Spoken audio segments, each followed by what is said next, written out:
1ஆம் அதிகாரம் 18ஆம் வசனத்தை யாராவது ஒருவர் சத்தமாக வாசிக்கவும்.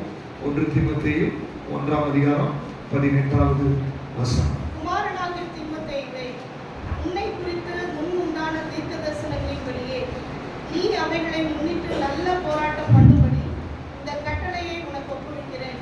நீ விசுவாசமும் நல் மனசாட்சியும் உடையவனாயிரு. அப்போஸ்தலனாகிய பவுல் தீமோத்தேயுக்கு நிருபத்தை எழுதுகிறார். எழுதும்போது, குமாரனாகிய தீமோத்தேயுவே, உன்னை குறித்து முன் உண்டான தீர்க்க தரிசனங்களின்படியே நீ அவைகளை முன்னிட்டு நல்ல போராட்டம் பண்ணும்படி இந்த கட்டளையை உனக்கு ஒப்புவிக்கிறேன். போதும், நல்லா கவனிச்சுக்கோங்க. தீமோத்தேயுக்கு பவுல் எழுதுகிறார், தீமோத்தேயு, நீ சாதாரணமான மனுஷன் கிடையாது. தீமோத்தேயு, நீ சும்மா இந்த சபைக்கு ஊழியக்காரனாய் ஏற்படுத்தப்படவில்லை. தீமோத்தேயுவே, நீ சும்மா இந்த வேதத்தை கையில் எடுக்கல. தீமோத்தேயுவே, நீ சும்மா சபைக்கு வரல.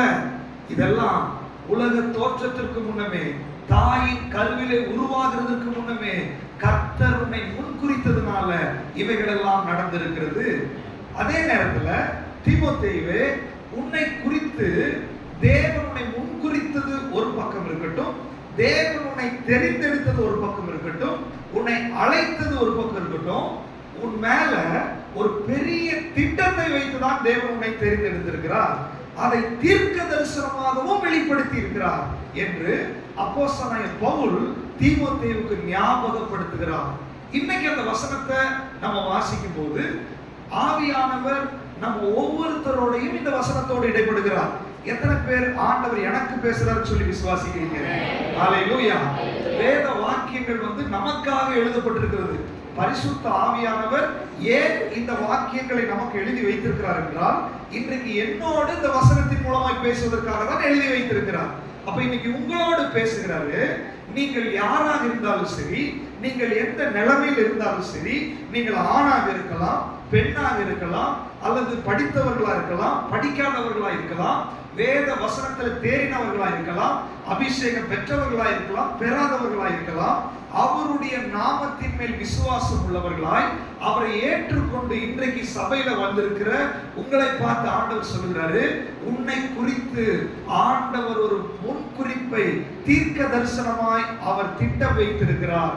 அது பல நேரத்துல தீர்க்க தரிசனமாய் உங்களுக்கு வெளிப்பட்டும் இருக்கிறது, வெளிப்படாமல் இருந்தாலும் பிரச்சனை கிடையாது. ஒன்றை உறுதிப்படுத்துகிறார், உங்களை குறித்து தேவனுக்கு ஒரு பெரிய திட்டம் இருக்கிறது. எத்தனை பேர் அதை விசுவாசிக்கிறீங்க? தீமோத்தேயு குறித்து ஆண்டவருக்கு ஒரு பெரிய திட்டம் இருந்தது, அது தீர்க்க தரிசனத்தினால் வெளிப்படுத்தப்பட்டது. அதை ஏன் இன்றைக்கு நமக்கு சொல்றார் அப்படின்னா, உங்களை குறித்தும் ஆண்டவருக்கு ஒரு பெரிய திட்டம் இருக்கிறது. எத்தனை பேர் விசுவாசிக்கிறீங்க? வாய்களை திறந்து சொல்லுங்களேன். என்னை குறித்து என்னுடைய தேவனுக்கு ஒரு பெரிய திட்டம் இருக்கிறது. என்னை குறித்து தேவன் பெரிய திட்டத்தை வைத்திருக்கிறார். அதை செய்வதற்காக, செய்து முடிப்பதற்காக என்னை அழைத்திருக்கிறார். நான் சபையில சும்மா வந்து போகிறவன் அல்ல, தேவ திட்டத்தை நிறைவேற்றும்படியாக ஒப்பு கொடுத்திருக்கிறேன். தேவ திட்டத்தை செய்யும்படியாக தேவன் என்னை வைத்திருக்கிறார். ஹல்லேலூயா. அப்ப தீமோத்தேயுவுக்கு அதை ஞாபகப்படுத்துகிறார். தீமோத்தேயு, நீ ஒரு நல்ல போராட்டம் பண்ணணும். இந்த உலக வாழ்க்கை என்பது போராட்டம். நல்லா கவனிச்சுக்கோங்க. உங்க குடும்பத்துல பிரச்சனை வருது, கணவன் மனைவி பிரச்சனை வருது, பொருளாதார பிரச்சனை வருது, பலவீனங்கள் வருகிறது, பிள்ளைகளுடைய வாழ்க்கையில பிரச்சனை வருது. நீங்க இந்த பிரச்சனைய சாதாரண பிரச்சனையா எடுத்துக்கொள்ள கூடாது. உலகத்தில் இருக்கிறவர்களுக்கு நடக்கிற மாதிரி நமக்கு பிரச்சனை வருகிறது கிடையாது. பிரச்சனை அதேதான், ஆனா அதனுடைய காரணம் வேற. வேதம் சொல்கிறது, அழைக்கப்பட்டவர்களுக்கு, தரிசனம் உள்ளவர்களுக்கு அந்த தரிசனத்துக்கு எதிராக சத்துரு போராடுகிறான். உன் மேல ஒரு தரிசனம் இருக்கிறது, நீங்க அந்த தரிசனத்துக்குள்ள போக கூடாது. நீங்க அந்த தரிசனத்தை முழுவதுமாய் நிறைவேற்றக்கூடாது. நீங்க அந்த திட்டத்திற்குள்ளாய் சந்தோஷமாய் டிராவல் பண்ணக்கூடாது. தேவன் உங்க மேல வச்சிருக்கிற திட்டத்தை நீங்க தெளிவாய் புரிந்து கொள்ளக்கூடாதுன்னு சொல்லி சத்துரு பல நிலைமைகளில போராடி கொண்டே இருக்கிறான். பல நேரங்களில் விசுவாசிகள் இந்த பிரச்சனைகளையும் போராட்டங்களையும் பார்த்து சோர்ந்து போவதுண்டு, தளர்ந்து போவதுண்டு, எழும்ப முடியாதபடி இந்த வேலையே வேண்டாம், ஜெபமே வேண்டாம் என்று சொல்லி வெறுப்பை உருவாக்கக்கூடிய சில சூழ்நிலைகள் வரும். ஏன் அது வருது அப்படின்னா, உங்க மேல ஒரு திட்டம் இருக்கிறது, உங்க மேல ஒரு தரிசனம் இருக்கிறது, உங்க மேல ஒரு அழைப்பு இருக்கிறது. இது உங்க பணத்துக்கான பிரச்சனை அல்ல, இது உங்க மனைவிக்கான பிரச்சனை அல்ல, இது உங்களுடைய கணவனுக்கான பிரச்சனை அல்ல, இது உங்களுடைய பிள்ளைகள் மேல போராடுகிற பிரச்சனை அல்ல, இது உங்க மேல இருக்கிற தரிசனத்துக்கான பிரச்சனை, இது உங்க மேல இருக்கிற அழைப்புக்கான பிரச்சனை, இது உங்க மேல தேவன் வைத்திருக்கிற திட்டத்துக்கு எதிரான பிரச்சனை. சத்துரு எவனை விழுங்கலாமோ என்று சொல்லி வகை தேடி சுற்றி திரிகிறான். தேவ பிள்ளைகளை சஞ்சலப்படுத்தினால், தேவ பிள்ளைகளை தளர்த்தினால், தேவ பிள்ளைகளை எழும்ப விடாதபடிக்கு முடக்கினால் அவருடைய திட்டம் நடக்காதுன்னு சொல்லி சத்துரு போராடுகிறான். ஆனா நீங்க ஆண்டவர் இறங்கி வந்திருக்கிறார். நீ என்ன பிரச்சனையை கொண்டு வந்தாலும், நீ அக்கினி சூளையவே போட்டாலும், என் பிள்ளைகள் அக்கினி சூளைக்குள்ள உலாவக்கூடிய மகிமையை நான் அவங்களுக்குள்ள வைத்திருக்கிறேன். இந்த பிரச்சனைகள்ல போராடுவதற்கான பலனை நான் கொடுத்திருக்கிறேன். உலகத்தில் உங்களுக்கு உபத்திரம் உண்டு, ஆனாலும் நீங்கள் திடன் கொள்ளுங்கள், நான் உலகத்தை ஜெயித்தேன் என்று சொன்னவர் உங்கள் மத்தியில இருக்கிறார். ஹalleluya, ஹalleluya. சத்துரு போராடுறான், இவன் தரிசனத்தை கெடுத்து போடுவேன், இவங்க எழும்ப முடியாது, இவங்க குடும்பமா சாட்சியா நிக்க முடியாது, இவங்க பிள்ளைகள் எழும்ப முடியாதுன்னு சொல்லி சத்துரு வைராக்கியமா போராடி கொண்டிருக்கிறான். ஆனா ஆண்டவர் சொல்றாரு, பிள்ளைகளே நீங்கள் தேவனால் உண்டாயிருந்து அவர்களை ஜெயித்தீர்கள். ஏனெனில் உலகத்தில் இருக்கிறவனை விட உங்களில் இருக்கிறவர் பெரியவர். சத்துருவை தோற்கடிக்கிற முயற்சி பண்றான். ஆண்டவர் சொல்றான், நீங்க ஆல்ரெடி ஜெயித்து விட்டீர்கள். காரணம், உங்களுக்குள் இருக்கிறவர் சாதாரணமானவர் அல்ல. உங்களுக்கு எதிராய் போராடுகிற பிசாசின் தலையை நசுக்கினவர், ஜெயித்தவர் உங்களுக்குள்ள இருக்கிறதுனால நீ அந்த அழைப்பையும் தரிசனத்தையும் நீ மனசுல நினைக்கும் போது நீ எழும்பி யுத்தம் பண்ணி ஜெயம் எடுக்க முடியும். எத்தனை பேர் விசுவாசிக்கிறீங்க? ஹalleluya. உங்களுக்கு எதிராக இருக்கிற பிரச்சனைகள் தரிசனத்துக்கு எதிரான பிரச்சனை, அழைப்புக்கு எதிரான பிரச்சனை, உன்னுடைய தேவ திட்டத்துக்கு எதிரான பிரச்சனை. இன்னைக்கு ஆண்டவர்கிட்ட ஒப்பு கொடுக்கணும். ஆண்டவரே, எப்பேற்பட்ட போராட்டமா இருந்தாலும் சரி ஆண்டவரே, உம்முடைய பலத்தால நான் அதை ஜெயிக்க போறேன். எத்தனை பேர் சொல்ல போறீங்க? எல்லாரும் வாய் நேரத்தை அறிக்கை பண்ணலாமா? போன வாரத்துல, போன மாதத்துல உங்களுக்கு எதிராய், உங்க குடும்பத்துக்கு எதிராய், உங்க சரீரத்துக்கு எதிராய், வருமானத்துக்கு எதிராய், ஆரோக்கியத்துக்கு எதிராய் எங்கெல்லாம் சத்துரு வந்தாங்க உங்களுக்கு நல்லா தெரியும். இப்ப கட்டளை கொடுங்க, ஏ பிசாசு, என்னுடைய தரிசனத்தை நீ கெடுக்க முடியாது, என் அழைப்பை நீ கெடுக்க முடியாது, என் மேல இருக்கிற தேவ திட்டத்தை நீ கெடுக்க முடியாது. என்னை கொண்டு தேவன் ஒரு பெரிய திட்டம் வைத்திருக்கிறார். அது என்னால் முன்குறிக்கப்பட்டிருக்கிறது, தேவனால் முன்குறிக்கப்பட்டிருக்கிறது. நான் சாதாரணமானவன் அல்ல. நீ என்னை தொட முடியாது, நீ என்னை நெருங்க முடியாது, என் குடும்பத்தை நீ நெருங்க முடியாது. உலகத்தில் இருக்கிறவனை விட எனக்குள் இருப்பவர் பெரியவர். ஒரு நோக்கத்தோட தேவன் இந்த உலகத்துக்கு அனுப்பி இருக்கிறாரு. ஒரு நோக்கத்தோட எனக்கு இந்த குடும்ப வாழ்க்கையை கொடுத்திருக்கிறாரு. ஒரு நோக்கத்தோட என்னை இந்த சபையில வைத்திருக்கிறாரு. ஏ பிசாசே, நீ நினைச்சாலே என்ன தடுக்க முடியாது. சொல்லுங்க, அறிக்கை பண்ணுங்க, அறிக்கை பண்ணுங்க. பிசாசே, நீ நினைச்சா என்ன வெறுக்க முடியாது, நீ நினைச்சா என்ன தளர்த்த முடியாது. எல்லாம் ஒப்புக்கொடு, ஒப்புக்கொடு. இயேசுவின் நாமத்தினால கடந்த நாட்கள் இந்த கண்ணனித்தரின் ஆவிகள் வெளியேறி போவதாக. கடந்த நாட்கள் ஒரு சரீரத்தை பலவீனப்படுத்தின அந்த சர்ப்பத்தின் கட்டுகள் உடைக்கப்படுகிறது.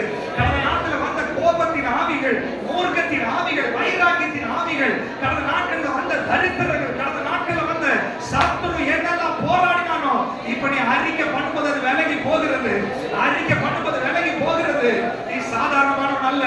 உன்னுடைய தரிசனம் பெரிது, உன் மேல இருக்கிற தேவ திட்டம் பெரிது, உன் மேல இருக்கிற தேவனுடைய தீர்மானங்கள் பெரிது. இயேசுவின் நாமத்தில் அறிக்கை பண்ணுங்க இப்பொழுது. ஹalleluya. நன்றி ஆண்டவரே, நன்றி ஆண்டவரே. சத்துரு வெட்கப்பட்டு போக முடியாது. கர்த்தர் உங்களுக்குள்ள மகிமை நம்பிக்கையாக இருக்கிறார். ஹalleluya. தேவன் உங்களை அழைச்சது ஏதோ சத்துருவுக்கு தோற்று போறதுக்கு அல்ல.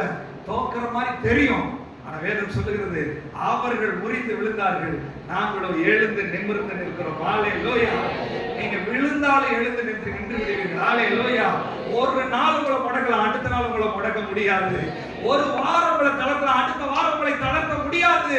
உனக்குள்ள இருப்பது பரிசுத்த வித்து. அந்த வித்தை சாகடிக்க முடியாது. அது இயேசு என்ற வித்து உனக்குள்ள. அதை அழிக்கிறதுக்கு எந்த சக்தியாலே முடியாது. அது மரணத்தால் முடியாது, பிசாசால் முடியாது, பாவத்தால் முடியாது. முடியாது. காரணம் அந்த வித்து எல்லாவற்றையும் ஜெயித்த பரிசுத்த வித்தா இருக்கிறது. ஹalleluya. சொல்லுங்களேன், எனக்குள் இருப்பது பரிசுத்த வித்து, எனக்குள் இருப்பது இயேசுவின் வித்து, நான் இயேசுவின் பரம்பரை, நான் அவருடைய குமாரன். அவர் எல்லாவற்றையும் ஜெயித்ததினால நான் ஜெயித்து விடுவேன். பிசாசே, என்னை தோற்கடிக்க உன்னால் முடியாது, என்னை பலவீனப்படுத்த உன்னால் முடியாது. எனக்குள் இயேசு இருக்கிறார், நான் ஜெயித்து விட்டேன். எத்தனை பேர் ஜெயிச்சிட்டீங்க விசுவாசிக்கிறேன்? ஹalleluya. சத்துருவை தோற்கடிக்கக்கூடிய வலிமை ஆண்டவர் உங்களுக்கு கொடுத்திருக்கிறார். பவுல் தீமோத்தேயுவை சொல்றாரு, தீமோத்தேயுவே, உன்னை குறித்து தேவனுக்கு ஒரு திட்டம் இருக்கிறது. உன்னை குறித்து முன்னுண்டான தீர்க்க தரிசனங்களின்படியே நீ அவைகளை முன்னிட்டு நீ நல்ல போராட்டம் போராடு. ஒரு போராட்டம் உங்களுக்கு வரும்போது அந்த போராட்டத்துல நீங்க எப்படி ஜெயிக்க முடியும்னா, உங்களை குறிச்சான தரிசனத்துல தெளிவு இருந்தாதான் நீங்க இந்த யுத்தத்தை பண்ண முடியும். தேவன் உங்களை அழைத்திருக்கிறார் என்ற தெளிவு இருந்தாதான் நீங்க இந்த யுத்தத்தை பண்ண முடியும். அப்போ உங்களுடைய அழைப்பையும் தெரிந்து கொள்வதிலையும் நீங்கள் உறுதியாக்கி கொண்டு ஒவ்வொரு நாளும் ஆண்டவருடைய நாமத்தினால சத்துருவை நீங்க முறியடிக்க ஆரம்பிச்சீங்கன்னா ஒவ்வொரு நாளும் ஜெயத்தினுடைய வாழ்க்கை ஆண்டவர் உங்களுக்கு கொடுக்க போகிறார். ஹalleluya. அப்போ பவுல் சொல்றாரு, தீமோத்தேயுவே, உன்னை குறித்து ஒரு முன்னுண்டான தீர்க்க தரிசனம் இருக்குது. அவைகளை முன்னிட்டு நீ நல்ல போராட்டம் போராடி வாசிங்க. இந்த நல்ல போராட்டம் போராடுவது இது கட்டளை, நீ செஞ்சே ஆகணும்.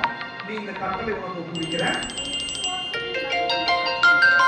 நீ தரிசனம் உங்களுக்கு தெளிவாக வேண்டும் என்றால், அழைப்பு உங்களுக்கு தெளிவாக வேண்டும் என்றால், தேவன் உங்களை எதற்காக அழைத்தார் என்ற தெளிவான ஒரு கண்ணோட்டம் உங்களுக்குள்ள வர வேண்டும் என்றால், அல்லது நல்ல போராட்டம் அவைகளை முன்னிட்டு நீங்கள் போராட வேண்டும் என்றால், தேவனுக்காக வைராக்கியமாய் நீங்க நிற்க வேண்டும் என்று சொன்னால், நீங்க ரெண்டு விஷயத்தை செய்ய வேண்டும் என்று பவுல் ஆலோசனை சொல்றார்.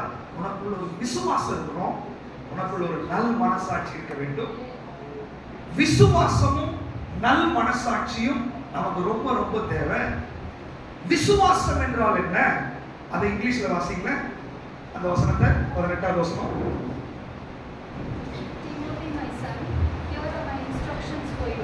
Based on the prophetic words spoken about you earlier, may they help you fight well in the Lord's battles. Cling to your faith in Christ and keep your conscience clear. Okay, cling to your faith in Christ. நீ விசுவாசமாயிரு, நீ நல்ல மனசாட்சியோட இரு. அப்படின்னா அங்க என்ன அர்த்தத்துல சொல்லப்பட்டிருக்குன்னா, இயேசுவை நீ பற்றி கொண்டு, அப்படிதானே? இயேசுவை நீ விடாம பிடிச்சுக்கோ, இயேசுவை நீ விட்டுறாத. நல்லா தெரிஞ்சுக்கோங்க, நம்ம எல்லாம் ஒரு நாள் இயேசு சாமியை ஏற்றுக்கொண்டு சபைக்கு வந்திருக்கிறோம். நீங்க இயேசு சாமியை ஏற்றுக்கொண்ட அந்த நாளில அந்த விசுவாசம் என்பது பற்றி கொண்டிருக்கிற ஒரு விசுவாசமா நமக்குள்ள இருக்க வேண்டும். ஏன் பல போராட்டத்தில் நம்மளால ஜெயிக்க முடியல? ஏன் இன்னைக்கு வரைக்கும் நம்மளுடைய அழைப்பு நமக்கு தெரியல? ஏன் இன்னைக்கு வரைக்கும் நம்ம எதுக்காக ஆண்டவர் அழைச்சாரு, நம்ம குறிச்ச தேவ திட்டம் என்ன, நம்மை குறிச்ச தேவன் என்ன நினைக்கிறாரு, எதுவுமே ஏன் தெரியல? ஏன் தோற்று போகிறோம் அப்படின்னு சொன்னா, இந்த விசுவாசத்திலையும் நல் மனசாட்சியிலையும் நம்ம கிளியரா இல்ல. அப்ப விசுவாசம்னா எப்படி விசுவாசிக்கிறது? நான் இயேசுவை தான் விசுவாசிச்சு வந்திருக்கிறேன். இயேசுவை உங்களுக்கு தெரியும், இயேசுவை நீங்க நம்புறீங்க. ஆனா இந்த வசனம் என்ன அர்த்தத்துல சொல்லுதுன்னா, அவரை நம்புறது இல்ல, அவரை பற்றி பிடித்துக் கொள்வது. நான் கேட்கிறேன், நீங்க ரட்சிக்கப்பட்ட நாளிலிருந்து எத்தனை பேர் இயேசுவை பற்றி பிடித்துக் கொண்டிருக்கிறீர்கள்? நாங்க குன்னூர் போகும்போது அடிக்கடி பார்க்கிறோம், இந்த குரங்கு, சின்ன குரங்கு தாய் குரங்கை பற்றி பிடித்துக் கொண்டிருக்கு. அது எவ்வளவு மரத்துல தாவினாலும் என்ன பண்ணாலும் அது கீழே விழுகாதபடிக்கு பற்றி பிடித்துக் கொண்டிருக்கிறது. இன்னைக்கு ஆண்டவர் சொல்றாரு, நீங்க இயேசுவை ஏற்றுக்கொண்ட அந்த நாளில, நீங்க மனம் திரும்பி முதலாவது வந்த நாளில, அன்னையிலிருந்து இன்னைக்கு வரைக்கும் நீங்க உங்க லைஃபை நீங்க எடுத்து பாருங்க. இயேசுவை நீங்க பற்றி பிடித்துட்டு இருக்கிறீங்களா? ஒரு தீர்மானத்தோட ஆண்டவரை பிடிச்சிருக்கீங்களா? ஆண்டவர் தான் பற்றி பிடிக்கிறது. என்னது? எனக்கு வேற எதுவுமே இல்லை, நீங்க மட்டும்தான். அதான் பற்றி பிடிக்கிறது. இந்த பற்றி பிடிக்கிறதுக்கு எப்போதும் நம்ம ரூத்தை தான் உதாரணமா எடுப்போம். வாசிக்கலாம், ரூத்தின் புஸ்தகம் 1ஆம் அதிகாரம், வேகமாக வாசிங்க, 14வது வசனம். சாரி, ரூத்தின் புஸ்தகம் 1ஆம் அதிகாரம் 14ஆம் வசனம். அப்பொழுது அவர்கள் சத்தமிட்டு அதிகமாய் அழுதார்கள். ஓர்பாள் தன் மாமியை முத்தமிட்டு போனாள். ரூத்தோ அவளை விடாமல் பற்றிக் கொண்டாள். ரூத்தோ நகோமியை விடாமல் என்ன பண்ணாலமா பற்றி பிடித்துக் கொண்டாள். பற்றி பிடி, அது இங்கிலீஷ்ல என்ன போட்டிருக்கு? clung tightly. அப்படின்னா விடாம இறுக்கமா பிடிச்சு கொண்டா. குழந்தைகள் பாத்தீங்கன்னா அவங்க அம்மா கிட்ட இருந்து நீங்க பிடிக்கிறீங்கன்னா அது என்ன பண்ணும்? விடாம பிடிச்சுக்கணும், டைட்டா பிடிச்சுக்கணும். அப்போ அந்த ஆண்டவரை நீங்க ரட்சிக்கப்பட்ட நாளில இயேசுவை என்னைக்கு ஏற்றுக்கொள்றீங்களோ அன்னைக்கு அவரை விடாம பிடிக்கணும், டைட்டா பிடிக்கணும். பல நேரங்களில் நம்முடைய ஃபெயிலியர் இருக்கும், பல நேரங்களில் நம்முடைய போராட்டத்திற்கும், பல நேரங்களில் நம்முடைய தோல்விகளுக்கும் காரணம் ஆண்டவர் சொல்றாரு, நீ என்னை நேசிக்கிறாய், நீ என்னை விசுவாசிக்கிறாய், ஆனா என்னை விடாம நீ பிடிக்க மாட்டேங்கிற. பல நேரங்களில் என்ன நீ விட்டுற. ரூத்துனுடைய புஸ்தகத்துல அத 18ஆவது வசனத்தை கூட வாசிங்க, இங்கிலீஷ்ல வாசிக்கிறது. 18ஆவது வசனம், 1ஆம் அதிகாரம் 18. When Naomi saw that Ruth was determined to go with her, she said nothing more. Determined to go with her. இங்க தமிழ்ல அவள் தன்னோட கூட வர மன உறுதியாய் இருந்தாள். நல்லா கவனிச்சுக்கோங்க. ரூத் என்பவள் மோவாப் தேசத்துல அடிமையாக சபிக்கப்பட்ட தேசத்துல பிறந்தவள். அவளுடைய கணவன் இறந்தாச்சு. இப்போ மாமியார் கூட நிக்கிறார்.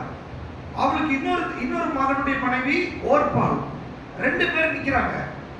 நகோமி சொல்றாங்க, நான் என்னோட தேசத்துக்கு போறேன், இது என்னுடைய சொந்த தேசமும் கிடையாது, என் கணவன் இறந்துட்டான், என் பிள்ளையை இறந்துட்டான், நீங்க உங்க ஊர்லயே இருந்து வேற ஒரு கல்யாணம் பண்ணி நீங்க சமாதானமா இருங்க என்று சொன்ன உடனே ஓர்பாள் என்பவள் தன்னுடைய மாமியாரை யுத்தம் செய்து அந்த கட்டளை ஏற்றுக்கொண்டு அவன் போயிட்டான்.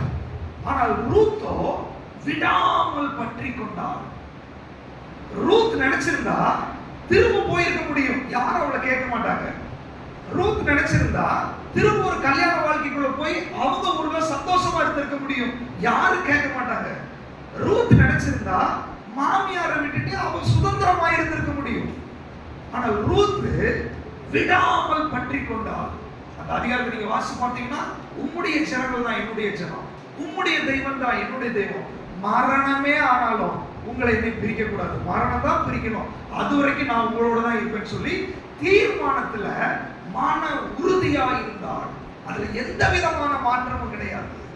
இன்னைக்கு ஆண்டவர் கேட்கிறாரு, 1000 பிரச்சனை இருக்குது, அழைப்புல பிரச்சனை இருக்குது, தரிசனத்துல பிரச்சனை இருக்குது, போராட்டம் இருக்குது, முன்னாடி போக முடியல, நிறைய போராட்டத்தை குறித்து நம்ம பேசுறோம், ஜெபம் பண்றோம். இன்னைக்கு இதெல்லாம் நிறுத்திடுவோம், நம்முடைய தொடக்கத்தை பார்ப்போம், ஸ்டார்டிங் பாயிண்ட பார்ப்போம். கிறிஸ்தவ வாழ்க்கையை நீங்க தொடங்கினீங்க இல்லையா, அந்த நாளுக்கு நீங்க வாங்க திரும்பி.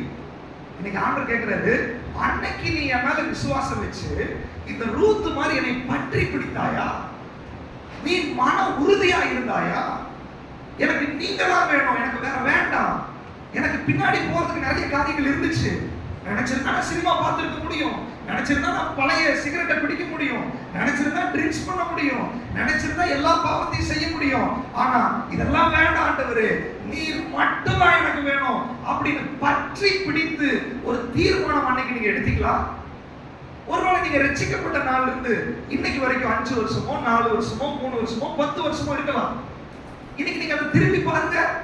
அன்னைக்கு நீங்க சொன்ன எத்தனையோ விஷயத்துல பிடி விட்டுட்டீங்க. அன்னைக்கு நான் இதெல்லாம் பண்ண மாட்டேன், இப்படி எல்லாம் இருக்க மாட்டேன், நீங்க தான் எனக்கு வேணும், நீங்க தான் என்னுடைய தெய்வம்னு சொல்லி ஒரு தீர்மானம் எடுத்து வந்திருப்பீங்க. இவ்வளவு வருஷத்துல எத்தனை விஷயத்துல அவரை விட்டுட்டீங்க, எத்தனை விஷயத்துல பின்னாடி போயிட்டோம், எத்தனை விஷயத்துல தீர்மானத்துல மாறிட்டோம், எத்தனை பொய் சொல்லிட்டோம், எத்தனை சபையில ஆராதனை நம்ம மிஸ் பண்ணிட்டோம், எத்தனை செஞ்ச பாவத்தையும் திரும்ப செஞ்சோம், நம்முடைய சிந்தனையில பாவத்துல விழுந்துட்டோம், நம்முடைய சரீரத்துல பாவத்துல விழுந்துட்டோம், பொருளாசைக்கு விழுந்துட்டோம், ஆண்டவரை விட நம்முடைய சொந்த பந்தங்களுக்கு முக்கியத்துவம் கொடுத்துட்டோம், ஆண்டவரை விட பிள்ளைகளுக்கு முக்கியத்துவம் கொடுத்துட்டோம், ஆண்டவரை விட வேலைக்கு முக்கியத்துவம் கொடுத்துட்டோம், ஆண்டவரை விட எல்லாத்துக்கும் முக்கியத்துவம் கொடுத்துட்டோம். ஆனா இப்போ கடந்து வந்துட்டு என்னால போராட முடியல ஆண்டவரே, என்ன எதுக்கு ஆண்டவரே நீங்க அழைச்சிருக்கிறீங்க, என்னால ஜெயிக்க முடியல ஆண்டவரேன்னு சொல்லி நம்ம புலம்புறதுல ஒரு அர்த்தமும் கிடையாது. நீங்க ஆண்டவர் சொல்றாரு, நீ மன உறுதியோடு நீ நிக்கணும், பரவாயில்ல, இன்னைக்கு ஆவியானவர் நம்மோடு கூட பேசுறாரு.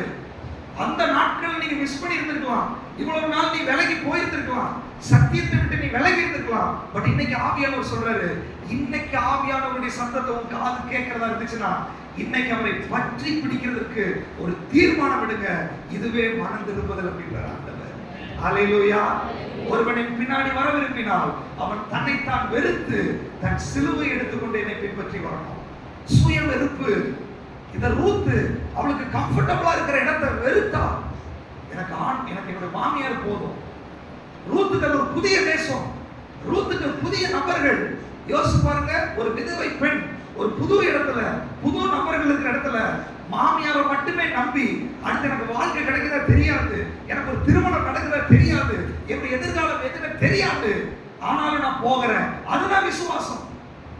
ஆண்டவரை பற்றி பிடித்துட்டு எதிர்காலத்தில் என்ன நடக்குதுன்னு தெரியாது, என் குடும்பம் எப்படி போகும்னு தெரியாது, நான் எங்க குடியிருப்பேன், எனக்கு பணம் கிடைக்குமா கிடைக்காத, வேலை செய்வேனா செய்ய மாட்டேனா எனக்கு தெரியாது, ஆனால் ஆண்டவர் நான் நம்புறேன், இவர் என்னை கைவிட மாட்டார் எனக்கு தெரியும் என்று பற்றி பிடிக்கிற ஒரு அனுபவம் உங்களுக்குள்ள இருக்குதா?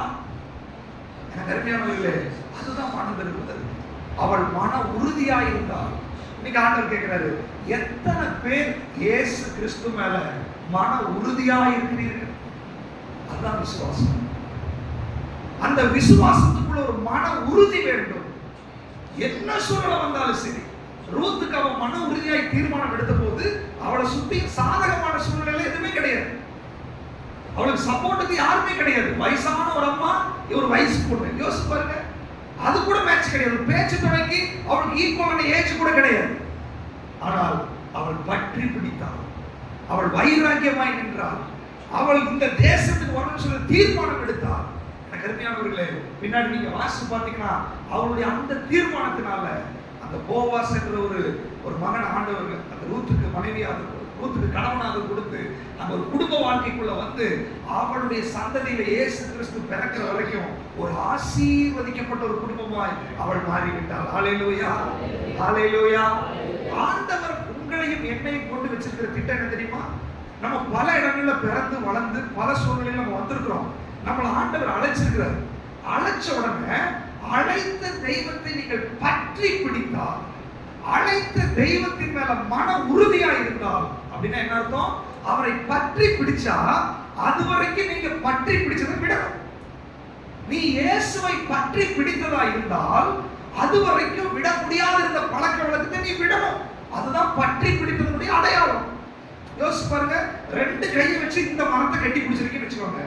அதே டைம்ல இந்த பக்கம் இந்த மரத்தை கட்டி பிடிக்க முடியுமா? ரெண்டு பேர் நிக்கிறாங்க, இவரை கட்டி பிடிச்சிட்டு இருக்கிறீங்க, அதே நேரத்தில் இவரையும் கட்டி பிடிக்க முடியுமா? முடியாது. இவரை கட்டி பிடிச்சிட்டு இருக்கீங்கன்னா இதை விட்டு தான் இதை கட்டி பிடிக்க முடியும். இன்னைக்கு ஆண்டவர் சொல்றாரு, என்னை பற்றி பிடி, நீ மன உறுதியா இரு. ஆனா அப்படி நீ இருக்கணும்னா நீ எதையெல்லாம் பற்றி பிடித்துக் கொண்டிருக்கிறாயோ இதெல்லாம் விட முடியாது, இதெல்லாம் என்ன முடியாது முடியாதுன்னு சொல்லிட்டு முடியாதுன்னு ஒரு வார்த்தை உங்க வாயில வந்தா நீங்க அதை பற்றி பிடித்துக் கொண்டிருக்கிறீர்கள் என்று அர்த்தம். நீங்க எதை பற்றி பிடிக்கிறீங்களோ, எதை பிடித்துக் கொண்டிருக்கிறதுல மன உறுதியா இருக்கிறீங்களோ அதுதான் உங்களை ஆசீர்வதிக்கும். நீங்க பாவத்தையும் பிசாசையும் உலகத்தையும் பற்றி பிடித்துக் கொண்டிருந்தீங்கன்னா அது உங்களுக்கு என்ன கொடுக்குமோ அதை தான் நீங்க அனுபவிக்க முடியும். ஆனால் இயேசுவை நீங்க பற்றி பிடித்தீங்கன்னா அவர் சொல்றாரு, உங்களுடைய வாழ்க்கையில சமாதானம், சந்தோஷம், விடுதலை, தேவ திட்டங்கள் இதெல்லாம் நிறைவேற்றுறதுக்கு அவர் உண்மை உள்ள தேவனாக இருக்கிறார். பல நேரங்கள்ல ஏன் ஆண்டவர் என்ன ஆசீர்வதிக்கல, ஏன் எனக்கு விடுதலை கொடுக்கல, ஏன் என்னுடைய குடும்பத்தை ஆசீர்வதிக்கல, ஆண்டவர் சொல்றாரு, கொஞ்சம் நீ ஸ்கேன் பண்ணி பாரு, நீ யாரை பற்றி பிடித்துக் கொண்டிருக்கிற, கொஞ்சம் நீ திருப்பி பாரு, நீ யார் மேல மன உறுதியா இருக்கிற. இயேசு மேல மன உறுதியா இருக்கிறையா? அவருடைய வசனத்தின் மேல தாகமா இருக்கிறையா? அவருடைய சபையில நீ தியாகமா இருக்கிறையா? அவருடைய நாமத்துக்காக நீ வைராக்கியமா இருக்கிறையா? அவரை நீ பற்றி பிடிச்சிட்டு இருக்கிறியா? மரணமே ஆனால் நான் விட மாட்டேன் அப்படிப்பட்ட வைராக்கி இருந்தா இது எதுவுமே கிடையாது. அவர் எப்படி ஆண்டவர் உங்களை ஆசீர்வதிப்பாரு? எப்படி அவருடைய திட்டத்தை சொல்லுவாரு? பாருங்க, இந்த ரூத் பற்றி பிடிச்ச உடனே அடுத்த டைரக்ஷன் ஆண்டவர் அங்க காமிக்கிறாரு. நகோமி சொல்றாங்க, உனக்கு ஒரு திருமணத்தை நான் தேட மாட்டேனா, உன்னுடைய கல்யாண காரியத்தை நான் யோசிக்க மாட்டேனா, போ போவாஸோட வாயிலுக்கு போ. டைரக்ஷனை காமிக்கிறாரு. நீ அங்க போ, பேரு பேசு, டைரக்ஷனை காமிக்கிறாரு. அந்த அனுகூலமான வாசல் திறக்கிறது. நீங்க ஆண்டவரை பற்றி பிடித்தால் உங்க வாழ்க்கைக்கான வாசலை தேவன் திறப்பார்.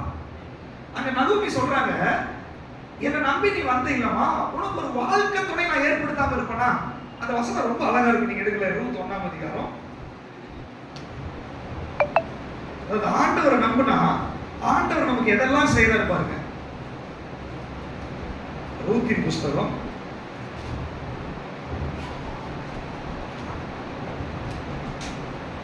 3ஆம் அதிகாரம் 1வது வசனம்.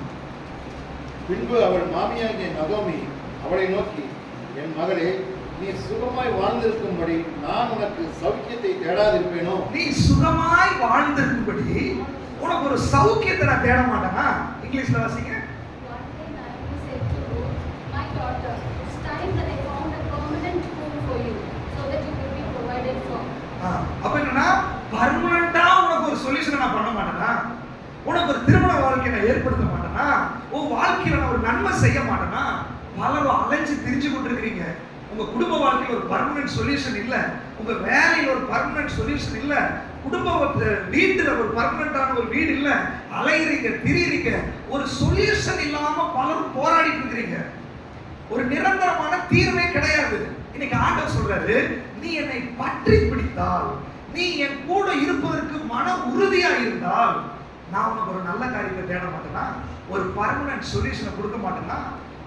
என் வாழ்க்கையில ஒரு சொல்யூஷன் வேணும், ஒரு பர்மனண்டா நிரந்தரமான ஒரு தீர்வு வேணும்னு சொல்லி எந்த விஷயத்தை குறித்து நீங்க கேட்டுட்டு இருக்கீங்களோ, இன்னைக்கு ஆண்டவர் சொல்றாரு, என்னை பற்றி பிடிக்கிறதுக்கும் என் மேல மன உறுதியா இருக்கிறதுக்கும் இன்னைக்கு நீ ஒரு தீர்மானம் எடு.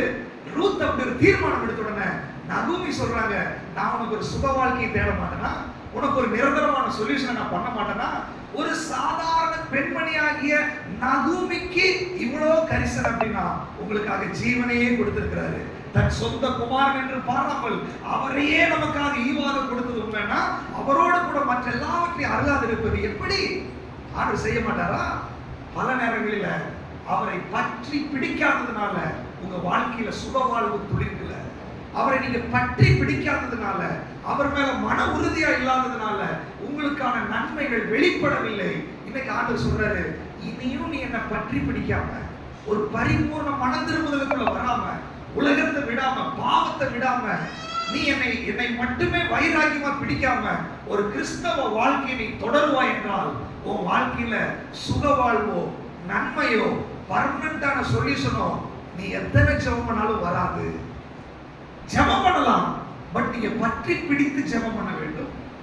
ஜெபம் பண்ணலாம், உபவாசம் எடுக்கலாம், ஆனா வைராக்கியமாய் ஒரு தீர்மானம் எடுத்து உபவாசிக்க வேண்டும்.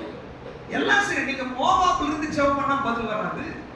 நீ நகோமியை பற்றி கொண்டு இஸ்ரவேல் தேசத்துக்கு வா.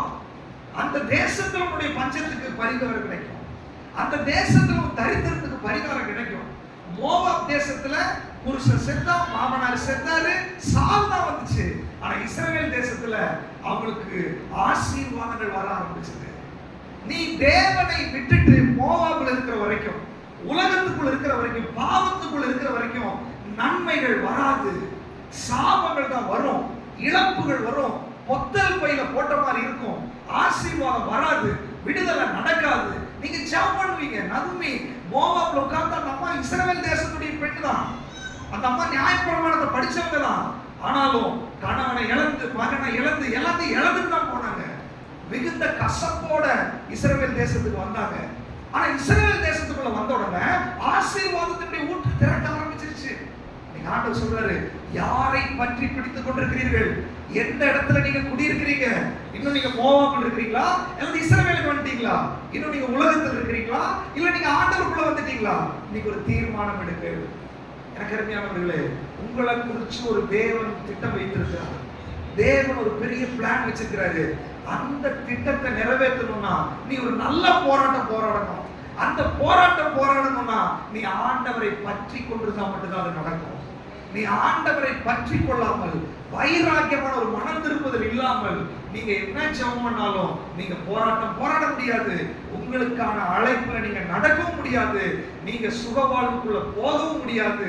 இன்னைக்கு ஒரு தீர்மானத்துக்குள்ள வர வேண்டும் என்று ஆண்டவர் விரும்புகிறார். எத்தனை பேர் ஒரு தீர்மானத்துக்குள்ள வர போறீங்க? ஹல்லேலூயா. இன்னைக்கு ஒரு மன உறுதி நமக்குள்ள வர வேண்டும். அடுத்து சொல்ற, நீ விசுவாசமும் நல் மனசாட்சி உடையவனாயிரு. இங்கிலீஷ்ல வாசிங்க அத. Keep your conscience, அப்ப clear conscienceல இருக்கணும். உன்னுடைய தெளிவு இருக்கணும், உன்னுடைய மனசுல ஒரு தெளிவு இருக்கணும். அதாவது நான் ஒரு தீர்மானம் எடுக்கிறேன், அந்த எடுத்த தீர்மானத்துல நான் தெளிவாய் இருக்க வேண்டும். அப்படின்னா என்ன சொல்ல வர்றாரு? தீர்மானத்தை நிறைய நேரம் எடுக்கிறோம். நீங்க ரட்சிக்கப்பட்ட உடனே தீர்மானம் எடுத்தீங்க, ஆனா இன்னைக்கு வரைக்கும் திரும்பி பார்த்தா எத்தனை தடவை அந்த தீர்மானத்தை மீறிட்டோம்.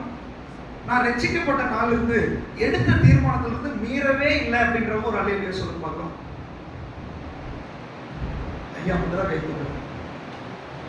ரட்சிக்கப்பட்ட நாள்ல இருந்து நம்ம நிறைய தீர்மானம் எடுத்து, ஆண்டவரே இனி உமக்காக வாழ போறேன், இனிமேல் இந்த கெட்ட வார்த்தை பேச மாட்டேன், சிகரெட்டை தொட மாட்டேன், ட்ரிங்க்ஸ் பண்ண மாட்டேன், ஞாயிற்றுக்கிழமை நான் சொந்த பந்தங்களுக்கு விசேஷம்னா நான் போக மாட்டேன். எத்தனையோ விஷயத்தை தீர்மானம் எடுத்துட்டோம், ஆனால் எத்தனையோ விஷயத்தை மீறி விட்டோம். அப்படின்னு என்னதுன்னா ஒரு கிளியர் கான்சியன்ஸ்ல இல்ல. நம்ம தீர்மானம் எடுக்கிறோம் விழுகிறோம், தீர்மானம் எடுக்கிறோம் விழுகிறோம். இன்னைக்கு ஆண்டவர் சொல்றாரு, இன்னைக்கு பாருங்க கையை தூக்குங்க அப்படின்னு சொன்ன உடனே யார் உங்களுக்குள்ள சொன்ன நீ கையை தூக்காத அப்படின்னு? தூக்கி இருக்க வேண்டியதானே? உங்க கையை தூக்க விடாம உங்க மனசு கண்ட்ரோல் பண்ணிச்சா இல்லையா? அப்ப என்ன சொல்லுது? உங்க மனசு சொல்லுது நீ கையை தூக்குன மனசாட்சி இல்லாம அப்படின்னா வேண்டாம் தூக்குங்க. உங்க மனசாட்சி உங்களை குற்றப்படுத்துச்சு. இத்தனை நாள் உண்மையா இருந்தியா நீ ஆண்டவருக்கு அப்படின்னு கேட்டா நம்ம வாய் ஆமான்னு கூட சொல்லிடும், ஆனா மனசாட்சி சொல்லுது கையை தூக்குன கீழே இறக்கு. ஆண்டவர் உள்ளத்தை பார்க்கறது, கையை தூக்குறதுக்கு பலம் இல்லை. மனசாட்சி குற்றப்படுத்துது. இங்க என்ன சொல்றாரு? சுத்த நல் மனசாட்சியோடு, தமிழ்ல அப்படின்னா நான் எடுத்த தீர்மானத்துல உறுதியா இருந்தால் எனக்குள்ள அந்த மனசாட்சி இருக்கு இல்லையா, அது எனக்கு உற்சாகமா ஹல்லேலூயா ஆண்டவரே எனக்கு நீ உதவி செஞ்சீங்கன்னு சொல்லி நம்ம கையை தூக்க வச்சிருக்கோம். அப்ப பாருங்க, ஒண்ணு ஆண்டவரை நான் பற்றி பிடிக்கல, மன உறுதியா ஒரு தீர்மானம் எடுக்கல, முதல் தப்பு. ரெண்டாவது அதை நான் நல் மனசாட்சியோட நிறைவேற்றாததுனால, பற்றி பிடிக்காதனால என்னால நிறைவேற்ற முடியல, நிறைவேற்ற முடியாதனால என்னுடைய மனசாட்சி நல் மனசாட்சியா இல்லை. உங்க மனசாட்சி நல் மனசாட்சியா இல்ல, கிளியர் கான்சியன்ஸா இல்லன்றது பிசாசுக்கு தெரியும். அதனால என்ன பண்றான்? அவன் எதையாவது ஒண்ணு கொண்டு வந்தா உடனே மனசு தளர்ந்து போயிடும். குற்ற மனசாட்சி, தாழ்வு மனப்பான்மை, உற்சாகம் இல்லை, மனசோர்வு, போராட்டம், இதெல்லாம் ஏன் வருது? உன் மனசாட்சி கிளியர் கான்சியன்ஸ்ல இல்ல, நீ எடுத்த தீர்மானத்துல உறுதியா இல்ல. அதனால குற்றப்படுத்துறான் பிசாசு மனசாட்சிய, பல நேரங்களில் போராடுறான். இன்னைக்கு ஆண்டவர் சொல்றாரு, சுத்த மனசாட்சியோட இருக்கிறதுக்கு கட்டளை கொடுக்கிறாரு. சுத்த மனசாட்சியோட எப்படி இருக்க முடியும்? அதான் நம்ம டிராவல் பண்ணிட்டோமே, ரட்சிக்கப்பட்டுட்டோம், பற்றி பிடிச்சிட்டோம், பற்றி பிடிச்ச நினைச்சோம், அப்புறம் விட்டுட்டோம். மனசாட்சி இப்பொழுது நம்மள என்ன பண்ணுது? போராடுது.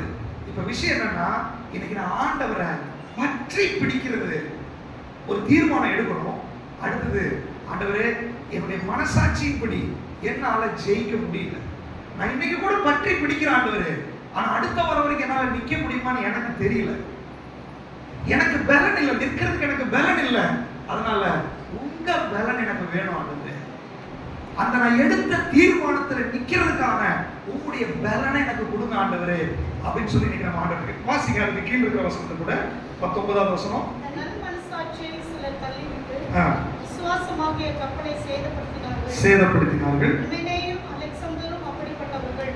அவர்கள் தூஷியானபடி சிட்சிக்கப்பட அவர்களை சாத்தானிடத்தில் ஒப்புக்கொடுத்தேன். இப்ப பாருங்க, இந்த நல்ல மனசாட்சிய காத்து கொள்ளாததுனால சிலர் கப்பலை சேதப்படுத்தினார்கள். அப்படின்னா நீங்க நல் மனசாட்சியில இருப்பதற்கான முயற்சி எடுக்கல அப்படின்னு சொன்னால் உங்க விசுவாசமாகிய கப்பல் டேமேஜ் ஆயிரும், நீங்க கீழே கவுந்துருவீங்க.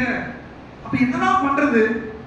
இப்ப டிராவல் பண்ணி பார்த்ததுல நமக்கு தெரிஞ்சிச்சு, ஆண்டவரை பற்றி பிடிக்கல, அது நம்மளுடைய தப்பு. அப்ப பற்றி பிடிக்கிறதுக்கும் பலன் இல்லை.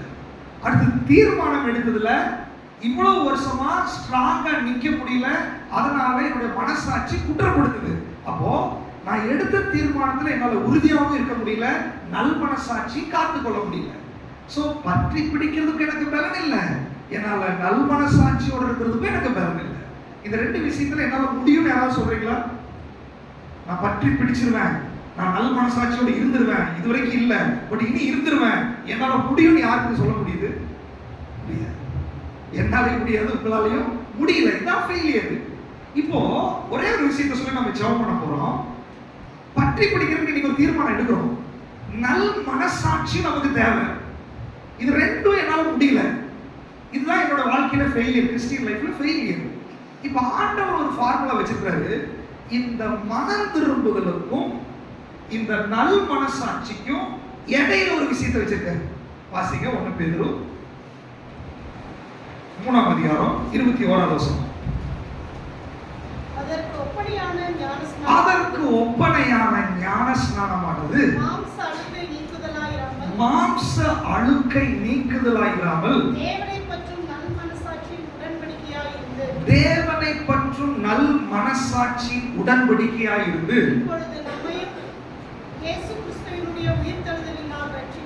இப்பொழுது நம்மையும் இயேசு கிறிஸ்துவினுடைய உயிர்த்தெழுதலினால் ரட்சிக்கிறது. நல்லா கவனிச்சுக்கோங்க. இதை சொல்லி நம்ம ஜெபிக்க போகிறோம். நான் பற்றி பிடிக்க என்னால முடியல, எனக்கு பலன் இல்லை. எடுத்த தீர்மானத்துல என்னால நிக்க முடியல, அதனால எனக்கு குற்ற மனசாட்சி, நல் மனசாட்சி இல்லை. இப்போ எனக்கு நல் மனசாட்சி வரணும். நான் ஆண்டவரை நம்பி விசுவாசிக்கிறேன், எனக்கு நல் மனசாட்சி வரணும். இது ரெண்டுக்கு நடுவுல நீ ஆண்டவரை விசுவாசிச்ச உடனே நீ அவர் மேல நம்பிக்கை வச்சு பற்றி பிடிக்கிறதுக்கு முயற்சி பண்ணும்போது செய்ய வேண்டிய ஒரு காரியமாக ஞானஸ்நானத்தை சொல்றாரு. அந்த ஞானஸ்நானத்துடைய பேரு நல் மனசாட்சியினுடைய உடன்படிக்கை. அப்படின்னா இந்த ஞானஸ்நானம் என்ற உடன்படிக்கைக்குள்ள நீ தெளிவாய் போகும்போது உனக்கு ஒரு நல் மனசாட்சி கொடுக்கக்கூடிய ஒரு உடன்படிக்கையாய் அந்த ஞானஸ்நானம் இருக்கிறது. ஹல்லேலூயா. அப்ப அந்த ஞானஸ்நானம் என்பது என்ன அப்படின்னா, இது ரெண்டு பேருக்கும் இடையே நடக்கிற ஒரு உடன்படிக்கை. யார் ரெண்டு பேரு? முழுவதும் எல்லாவற்றையும் ஜெயித்த இயேசு இந்த பக்கம் நிற்கிறாரு, எல்லாவற்றிலும் தோற்று போன நான் இந்த பக்கம் நிற்கிறேன். இப்ப நான் என்ன பண்றேன்? ஆண்டவரே, நான் உங்களை நம்பி நான் வர்றேன், உங்களை பற்றி பிடிக்கணும் நான் நம்புறேன், எனக்கு அந்த ஆசை இருக்குது, பட் என்னால முடியல ஆண்டவரே. ஆனா இன்னைக்கு ஞானஸ்நானத்தை நான் ஒரு தீர்மானம் பண்றேன், இனிமேல் உங்களை பற்றி பிடிக்கணும்னு நான் ஆசைப்படுறேன், ஒரு தீர்மானம் எடுக்கிறேன், என்னுடைய தீர்மானத்தை நான் அறிக்கை பண்றேன். அடுத்தது, ஆண்டவரே, இந்த தீர்மானத்துக்கு அப்புறம் நான் நல்ல மனசாட்சியோட பழைய பாவத்தை செய்யாம, பழைய காரியங்களை நான் செய்யாம, பழைய மாதிரி நான் ஜீவிக்காம ஒரு புது வாழ்க்கை வாழ்ந்து உங்களுக்கு முன்னாடி நல்ல மனசாட்சியோட இந்த உலகத்துல வாழ்ந்து பரலோகம் போகணும்னு நான் ஆசைப்படுறேன் ஆண்டவரே. அதற்கு என் வாழ்க்கையை நான் ஒப்பு கொடுக்குறேன். நல்லா கவனிச்சுக்கோங்க. நான் உங்களை பற்றி பிடிக்கணும்னு விரும்புறேன் ஆண்டவரே, அதுக்கு நான் என்ன ஒப்பு கொடுக்குறேன். நான் எடுத்த தீர்மானத்துல சாகர வரைக்கும் வைராக்கியமா நிக்கணும், என்னால முடியலப்பா, நான் அதுக்கு என்னை ஒப்பு கொடுக்குறேன்னு சொல்லி நான் அந்த ஞானஸ்நானத்துக்குள்ள கடந்து போகிறேன். அப்படி போகும்போது அந்த பக்கம் ஒருத்தர் நிக்கிறாங்கல்ல, பார்ட்னர், அவர் யார் தெரியுமா? அவர் மரணத்தை ஜெயித்தவர், பிசாசை ஜெயித்தவர், பாதாளத்தை ஜெயித்தவர். வேதம் சொல்லுகிறது, வானோர் பூதலத்தோர் பூமியின் கீழானோருடைய முழங்கால்கள் யாவும் முடங்க பிடிக்கும், நாவுகள் யாவும் கர்த்தர் என்று அறிக்கை பண்ண பிடிக்கும். எல்லா நாமத்திற்கும் மேலான நாமத்தை, இயேசு என்ற நாமத்தை பிதாவாகிய தேவன் குமாரனுக்கு கொடுத்திருக்கிறார். ஹல்லேலூயா. பிசாசை எப்படி துரத்துறீங்க? என்ன பேரை சொல்லி? எது? இயேசு என்ற நாமத்தை யூஸ் பண்ணும்போது என்ன ஓடுது? அந்த நாமத்துக்கு பவர் இருக்குது. அந்த நாமத்துல தான் ஆண்டவர் அந்த பவர் கொடுத்திருக்கிறாரு. இப்போ அந்த நாமமுடைய இயேசு இந்த ஞானஸ்நானத்தின் மூலமாய் அவரோடு நம்ம உடன்படிக்கை பண்ணும்போது அவர் சொல்றாரு, என்னை பற்றி பிடிக்கக்கூடிய பலனை நான் உனக்கு தர்றேன். நல்ல மனசாட்சியோட நீ எடுக்கிற தீர்மானத்துல நிக்கிறதுக்கான பலனை நான் உனக்கு தர்றேன்னு சொல்லிட்டு, ஞானஸ்நானம் என்பது ஒரு நல் மனசாட்சிக்கான ஒரு உடன்படிக்கையாய் இருக்கிறது. அந்த ஞானஸ்நானம் இந்த கிளியர் கான்சியன்ஸ்ல தெளிவாய் நீங்க எடுத்தது உண்மைன்னா உங்களை சாட்சியாய் வாழ வைக்கிறதுக்கும் ஆண்டவரால் முடியும். எத்தனை பேர் விசுவாசிக்கிறீங்க? ஹல்லேலூயா. உங்களுடைய உடன்படிக்கையினுடைய இன்னொரு பாகத்தில் இருக்கிறவர், எல்லாவற்றையும் ஜெயித்தவர். இந்த வசனத்தை கூட வாசிங்க. அதை 1 பேதுரு 3ஆம் அதிகாரம் 22வது வசனம். அவர் பரலோகத்திற்கு போய் தேவனுடைய வலது பாரசத்தில் இருக்கிறார். தேவதூதர்களும் தேவதூதர்களும் அதிகாரங்களும் வல்லமைகளும் அவருக்கு கீழ்ப்பட்டிருக்கிறது. யாரு? நான் ஞானஸ்நானத்துல யாரோடு சம்பந்தம் வைக்கிறேனோ, யாரோட கையை பிடிக்கிறேனோ, யாரோடு உடன்படிக்கை பண்ணுகிறேனோ அந்த ஆண்டவருக்கு கீழே தான் தேவதூதர்கள் அடங்கி இருக்கிறாங்க. பிசாசு எந்த கேட்டகரியில் இருக்கிறான்? தேவதூதர்களுடைய கேட்டகரியில தான் பிசாசு இருக்கிறான். அப்போ தேவதூதர்கள் இந்த ஆண்டவருக்கு கீழே தான். அடுத்தது என்ன?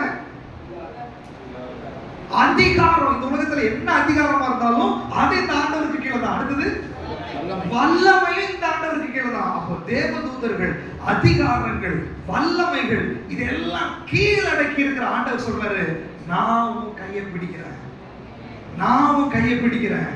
அப்படின்னா நீ எடுத்த தீர்மானத்துல விடாதபடிக்கு நான் உன்னை பாதுகாப்பேன்.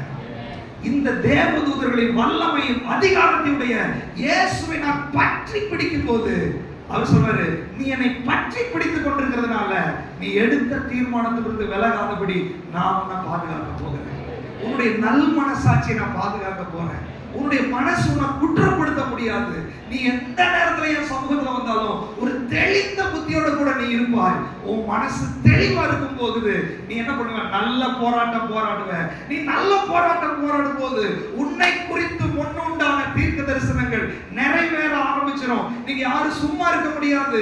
தேவன் உங்களை குறித்து என்ன திட்டம் வச்சிருக்காரு, என்ன தீர்மானம் வச்சிருக்காரு, அதை செயல்படுத்துவதற்கு தேவன் உங்களை தொடங்கி விடுவார். ஹல்லேலூயா. எத்தனை பேர் விசுவாசிக்கிறீங்க? ஆனா பலரும் ஞானஸ்நானம் எடுக்கும் போது இந்த தெளிவில்லாதபடிக்கு எடுத்ததுனால அந்த அதிகாரம் உங்க மேல செயல்படவில்லை. தெளிவில்லாதபடிக்கு இந்த ஞானஸ்நானத்துக்குள்ள போனதுனால உங்களால வைராக்கியமா நிக்க முடியல. இன்னைக்கு ஆண்டவர்கிட்ட ஒப்பு கொடுங்க. ஆண்டவரே, நான் உங்களோட ஒரு உடன்படிக்கை பண்ண போறேன். ஆண்டவரே, நீ அதிகாரம் உள்ளவர். ஆண்டவரே, நான் பார்ட்னரா இருக்கிறேன், ஆனா எனக்குள்ள நல்ல மனசாட்சி இல்ல, விழுந்து விழுந்து எந்திரிக்கிறேன். ஆண்டவரே, இன்னைக்கு நான் 2 தீர்மானம் எடுக்கிறேன். உங்களை பற்றி பிடிச்சுக்கிறேன். ஆண்டவரே, நல்ல மனசாட்சியோட இருக்கணும் நான் விரும்புறேன். இதுக்கு எனக்கு உங்க பலன் வேணும் ஆண்டவரே, இதுக்கு உங்களுடைய வல்லம் எனக்கு வேணும் ஆண்டவரே. எத்தனை பேர் உண்மையை ஆண்டவர்கிட்ட கேட்க போறீங்க? கண்களை மூடி ஆண்டவரை நோக்கி பார்க்கலாமா? எல்லாரும் வாய்களை திறந்து ஆண்டவரை நோக்கி பாருங்க. வாய்களை திறந்து கேளுங்க. ஆண்டவர்